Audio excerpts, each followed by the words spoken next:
ऐ भार, मेरी प्रतिज्ञा सबको सुना दीजिए। जो आज्ञा महाराज। हे राज्यसभा में आए क्षत्रिय वीरों, आज आपके बल और पराक्रम का समय है।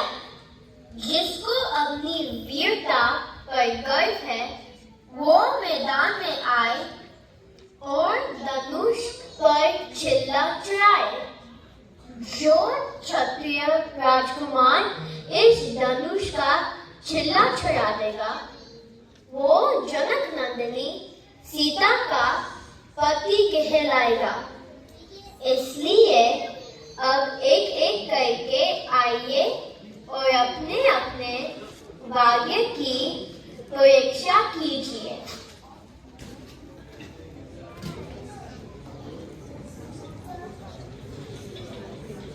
घोड़े पुराने धनुष पर इतना गुमान है? बारीक हुआ तो क्या हुआ, आखिर कमाल है। चाहूं तो एक ही हाथ से तोड़ दूं इसे। किस बात पर उठाए सर आसमान पर है।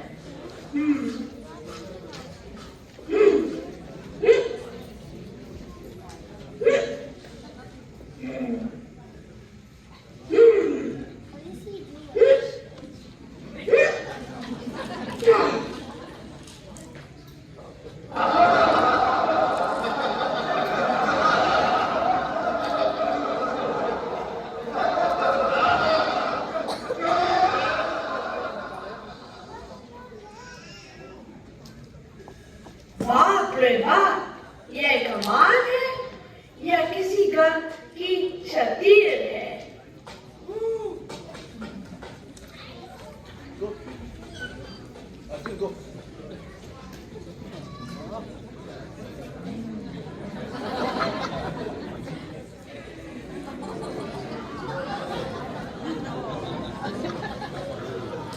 चिल्ला चला दूंगा, पांच सात का कर्तव्य है मेरा माया हाथ का। मुश्किल ही क्या है, यह हैरानी है मुझे। लकड़ी का है या किसी और धातु का।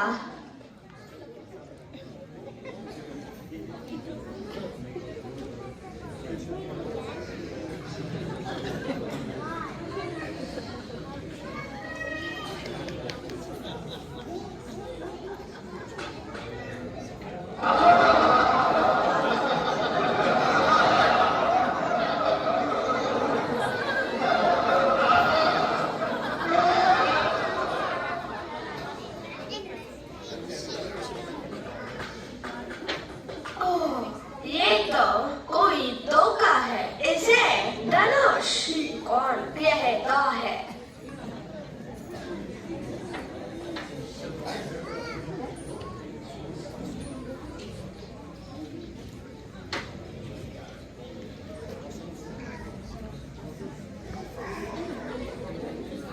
बस बस, सबकी ताकत खत्म हुई। बेटे वो सिर को झुकाकर सबकी हिम्मत खत्म हुई। और देखिए कि चेला चढ़ रहे दरबार का। लो देख लो, सबकी हिम्मत खत्म हुई।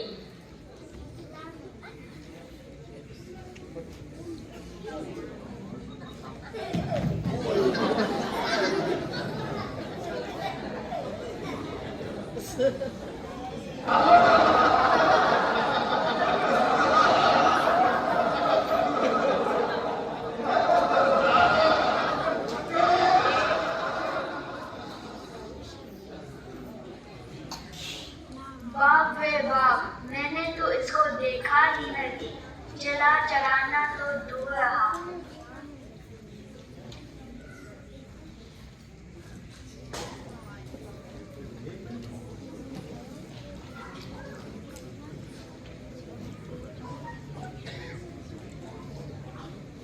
सबने लगाया जोर और लाचार हो गए। ना उठी कमान, शर्मसार हो गए। उठनी की मेरी देर है बस, एक आन में देखो कि टुकड़े इसके 3-4 हो गए।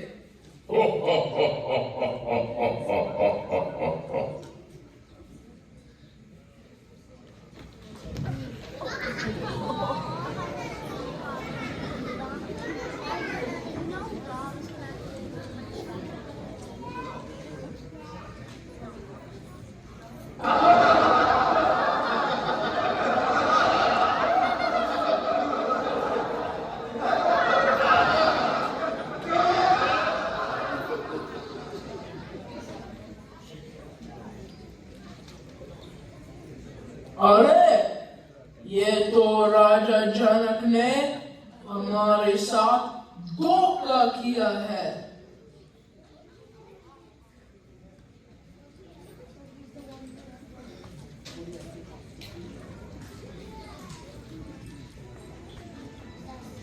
मैं सीता से ही शादी करूंगा। इसके लिए चाहे मुझे आसमान ही क्यों ना उठाना पड़े। ये धनुष तो चूज ही किया है। देखो मैं इसको अभी उठाता हूँ।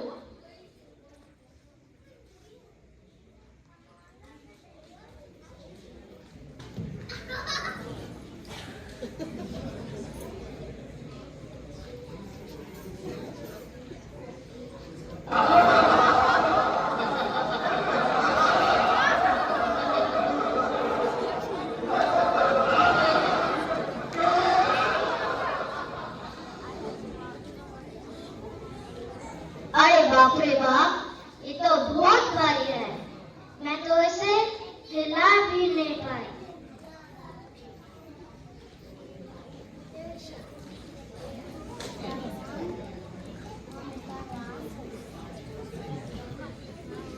इन बच्चों में कहाँ इतनी ताकत। अब देखो मेरी ताकत, कैसे एक पल में मैं धनुष उठाता हूँ।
भावेगा सीता सीता सीता। अद्भुत, चांद से भी सुंदर है सीता। इसके लिए मैं कुछ भी कर सकता हूँ। इस धनुष को मैं एक उंगली से उठा सकता हूँ।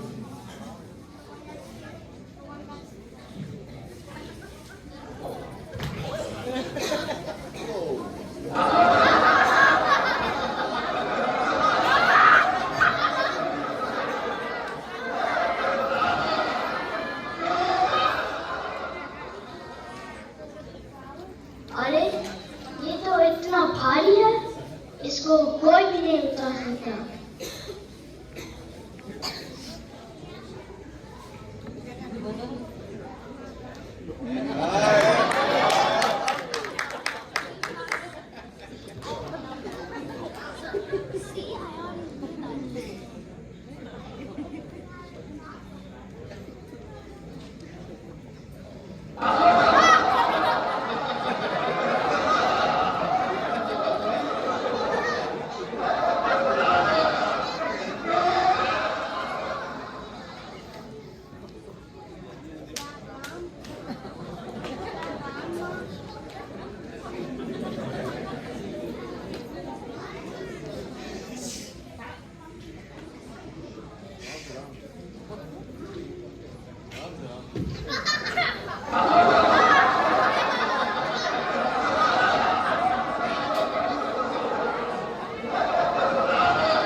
है दुनिया में कोई बसर, अब बहादुर मुझे नजर आता नहीं। होता मालूम पहले से मुझको अगर, तो कभी भी स्वयंवर रचाता नहीं। क्षत्रिय वंश का हो गया खात्मा, ना तो योद्धा रहे ना धर्मात्मा। लाज रखेगा तू ही परमात्मा, और बिगड़ी को कोई बनाता नहीं। अफसोस, पृथ्वी वीरों से खाली हो चुकी है। क्षत्रिय वंश का अंत हो चुका है। अन्यथा ये साधारण सी कमान जिसके लिए सारा क्षत्रिय मंडल हैरान है, यदि मैं पहले जानता तो स्वयंवर कभी नहीं रचाता। भगवान, अब क्या होगा? जो प्रण लिया है उसे तो निभाना ही पड़ेगा। सीता, मेरी बेटी सीता, अब जन्म भर कुंवारी रह जाएगी।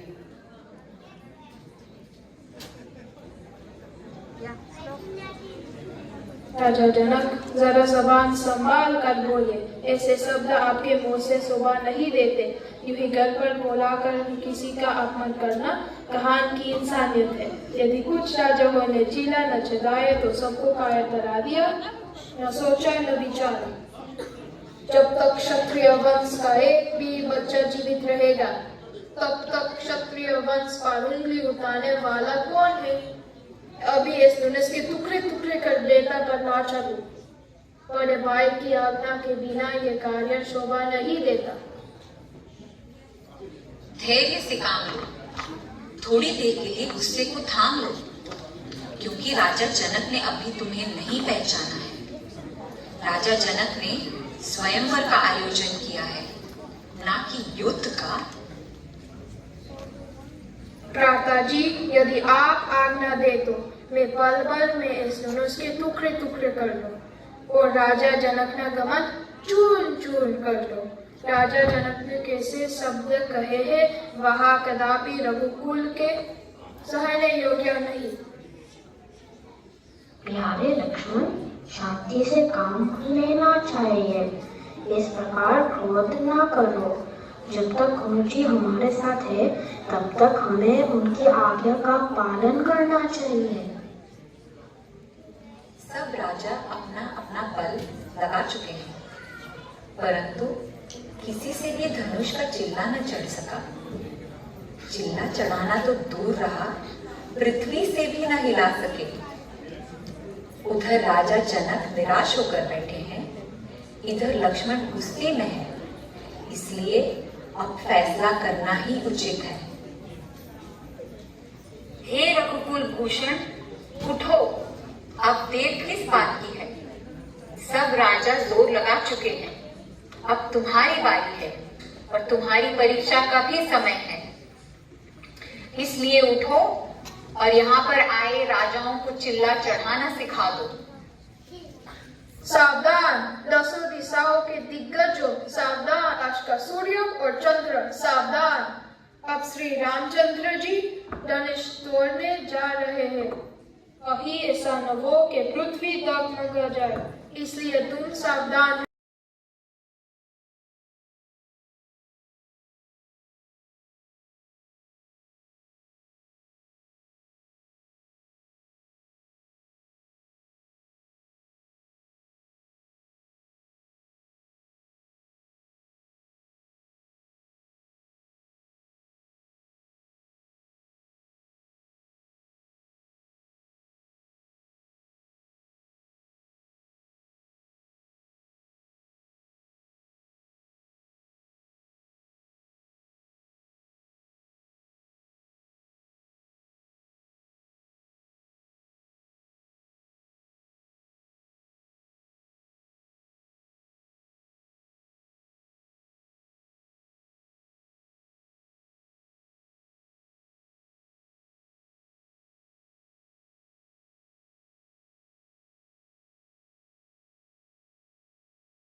जाओ बेटी जाओ, रामचंद्र जी को वरमाला पहनाओ।